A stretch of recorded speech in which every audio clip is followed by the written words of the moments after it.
বিয়ের পর নতুন একটা পরিবারে নিজেকে মানিয়ে নেওয়া যে কোনো মেয়ের জন্যই বড় চ্যালেঞ্জ।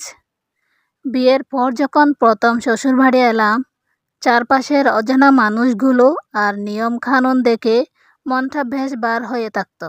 শাশুড়ি মায়ের গম্ভীর মুখ দেখে মনে হতো আমাকে বোধহয় কোনো দিন আপন ভাববেন না। কিন্তু পরকে আপন করতে ভালোবাসাই যথেষ্ট। শাশুড়িকে নিজ হাতে রান্না করে খাওয়ানো, শ্বশুরমশাইয়ের সন্ধ্যার চা বিস্কুট এগিয়ে দেওয়া আর ননদের সাথে আড্ডা ধীরে ধীরে বরফ গলতে শুরু করলো। যে শাশুড়ি গম্ভীর ছিলেন, একদিন আমার অসুস্থতায় তিনি রাত জেগে মাথায় হাত বুলিয়ে বললেন, আমি তো তোমার মায়ের মতো, চিন্তা কিসের? শ্বশুরমশাইও ফেরার পথে আমার পছন্দের মিষ্টি আনতে বলতেন না। তখনই বুঝলাম শ্বশুরবাড়ি পরবাস নয়, একটু ধৈর্য আর যত্ন দিলেই পর মানুষগুলোও নিজের হয়ে ওঠে।